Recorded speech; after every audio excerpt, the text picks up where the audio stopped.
கடவுளை நம்புகிறவங்கள கடவுள் ஒருபோதும் கைவிட மாட்டார். ஒரு அழகான கிராமம். அந்த கிராமம் கடலோரத்தில் இருக்கும். அவங்க மீனவர்கள். அங்கே ஒரு அப்பா ஒரு மகள் 2 பேரும் அன்பாக வாழ்கிறாங்க. அப்பாவுக்கு மகள் தான் உயிர். மகளுக்காக எல்லாமே செய்வார். ஏன்னா அந்த குழந்தைக்கு தாய் இறந்துட்டாங்க.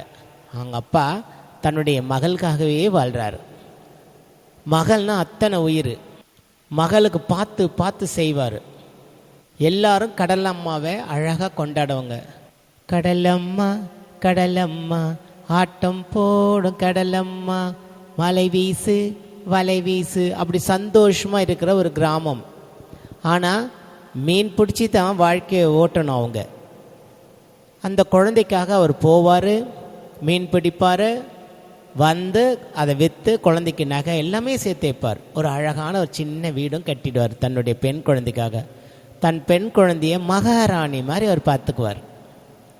எல்லா அப்பாக்குமே தன்னுடைய பெண் குழந்தைகள் ராணி தானே, அவ்வளோ அன்பாக பார்த்துப்பார். அப்பாவுடைய அன்பு அவ்வளோ ஒரு புனிதமானது. எப்பொழுதுமே அப்பாவுக்கும் மகளுக்கும் தீவிரமான முருக பக்தர்கள். சாமி கும்பிட்டுட்டு விளக்கேற்றுவாங்க. விளக்கேற்றிட்டு தான் அவர் அந்த கடலுக்கு மீன் பிடிக்கவே போவார். ஒவ்வொரு தரையும் அந்த விளக்கேற்றும் போது அப்பா சொல்லுவாங்க அந்த பொண்ணுக்கிட்ட, இந்த விளக்கு அணையலைன்னா உங்கள் அப்பாவுக்கு எந்த பிரச்சனையும் இல்லை, முருகர் என்னை பத்திரமா பார்த்துக்கிறாரு. 2 பேருமே முருகர்னா அப்படி உருகி உருகி வேண்டுவாங்க. எப்பவுமே விளக்கேற்றிட்டு தான், முருகர் முன்னாடி விளக்கேற்றிட்டு தான் அவர் மீன் பிடிக்க போவார். ஒரு நாள் நல்ல மழை பெய்கிற மாதிரி இருட்டுது.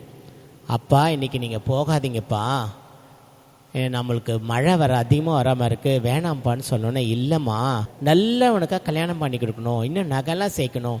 அப்பா சோம்பேறியாக இருந்துட்டா இதெல்லாம் யார் செய்வா? இருட்டுறது மழை பெய்யறதெல்லாம் மீனவருக்கு ஒரு பெரிய விஷயம் இல்லைம்மா. கடலோடையே கொஞ்சம் விளையாடுறோன்னே கடல் என்ன செஞ்சிரும்? கடலம்மா காப்பாற்றுவாங்க. அதுக்கு நீ கவலை, முருகர் நம்ம கூட இருக்காரு. நான் தான் விளக்கேற்றிட்டு போகிறேன்ல, அந்த விளக்க அணைஞ்சிட்டா மட்டும்தான் அப்பாவுக்கு ஆபத்து அப்படின்னு சொல்லிட்டு போயிடுறாரு. போனால் திடீர்னுட்டு அங்கே புயல் அடிக்க ஆரம்பிச்சிருது. பிள்ளைகளே, செம்ம புயல், அப்படியே உஸ்ஸுன்னு அடிக்குது. அப்படியே அந்த கப்பலே கவிழ்ந்துருது. கவிழ்ந்த உடனே அவர் அப்படியே உள்ளே போகிறாரு. அவங்க அப்பா முருகா முருகான்னு கூப்பிடுறாரு. அவ்வளோதான், உள்ளே போயிடுறாரு. இந்த பிள்ளை பார்க்குது, அப்பா வரவே காணோம். அப்பா வரலன்னா எந்த குழந்தைக்கு தான் தவிக்காது? கண்ணீர் முருகான்னு பார்க்குறாங்க. ஆனால் அந்த விளக்கு மட்டும் அணையவே இல்லை. அப்பா அந்த குழந்தைக்கு ரொம்ப சந்தோஷம், நம்ம அப்பாவுக்கு எதுவும் ஆகலை. அப்பா என்ன சொல்லியிருக்காரு? ஏதாவது ஆயிடுச்சுன்னா முருகர் இந்த விளக்கு அணைச்சிருவார். அந்த குழந்தைக்கு ரொம்ப சந்தோஷம். எண்ணெய் ஊற்றிட்டு அங்கேயே உட்காடுறாங்க. அங்கேயே உட்காந்துட்டு தூங்குறாங்க. அடுத்த நாளும் அப்பா வரவே இல்லை இன்றைக்கெல்லாம். உடனே கடல் கடைக்கு குடுகுடுன்னு ஓடுது அந்த பெண் குழந்தை.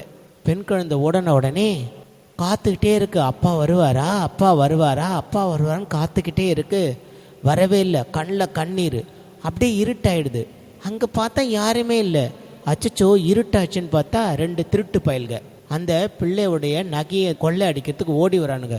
ஐயோ முருகான்ட்டு வேகமாக குடு குடுன்னு ஓடி வந்து வீட்டுக்குள்ளே தாழ் போட்டுருது. அவனுங்க சும்மா விடலை. அந்த திருட்டு பயலுங்க டமால் டமால் தட்டுறாங்க. ஐயோ முருகா எனக்கு பயமாக இருக்கே, அப்பாவும் இல்லை, எனக்கு பயமாக இருக்கே, என்னை காப்பாற்றேன் அப்படின்னு முருகா சொல்லும் போது அந்த நேரத்தில் ஒரு பயங்கரமான நாய் குலைக்கிற சத்தம். என்னது நாய் குலைக்குதே அப்படின்ட்டு அப்படியே திறந்து பார்க்குறாங்க. ஒரு பெரிய நாய் வந்து நிற்குது, பைரவர் வந்து நிற்குது. அவங்கள பிடுங்குது அவங்க 2 பேரையும். அவங்க ஐயோ உயிர் பச்சை போதுன்னு குடுன்னு ஓடிடுறாங்க. வெளியே வந்து பார்க்குது, பைரவர் தொடுத்துட்டு ஓடுறதே பார்த்துட்டு அப்பா முருகா அப்படின்ட்டு உடனே அந்த நாய் வந்து என்ன பண்ணுது, அப்படியே அந்த வீட்டு காவலில் உட்காந்துக்குது. ரொம்ப ஆச்சரியமாயிடுது. இந்த பைரவர் நம்மளை வந்து காப்பாற்றிட்டாரு, எல்லாம் முருகருடைய செயல் தான் அப்படின்ட்டு அந்த பிள்ளை நம்பிட்டு உள்ளே போய் பார்க்குது. விளக்கு அணியவே இல்லை. ஐயோ என் முருகர் வந்து என் அப்பாவை காப்பாற்றிட்டு தான் இருப்பார் அப்படின்னு நம்பிக்கையோடு அந்த பிள்ளை இருக்கு. எப்பவுமே இந்த ஊர் தெரியுமா, ஊர் வாயை மூட உலை மூடி இல்லை. உண்மைதானே? ஊர் எப்பவுமே டக்குன்னு தப்பாக பேசும். இந்த பொண்ணு பாரு, அவங்க அப்பா 2 நாளாக எல்லாம் எப்படி சந்தோஷமாக இருக்குது பாரு அப்படின்னு கிண்டல் அடிக்க ஆரம்பிக்கிறாங்க. ஆனால் அதை பற்றி அந்த குழந்தைக்கு தெரியல. அந்த குழந்தையுடைய மனவேதனை அந்த குழந்தைக்கு தெரியும். எல்லாருக்கும் சொல்லிட்டு இருக்கணுன்ற அவசியம் இல்லை. அந்த குழந்தைக்கு கடவுள் மேலே நம்பிக்கை, முருகர் மேலே நம்பிக்கை, முருகர் காப்பாற்றிட்டு வரன்ற நம்பிக்கை. ஏன்னா அப்பா என்ன சொல்லிட்டு போயிருக்காரு, அந்த விளக்கஞ்சா எனக்கு உயிருக்கு ஆபத்துன்னு சொல்லிட்டு போயிருக்காரு. எல்லா நம்பிக்கையோடு இருக்குது. அடுத்த நாள் பார்த்தீங்கன்னா ஒரே சத்தம், போலீஸ் ஜீப்பாக வருது.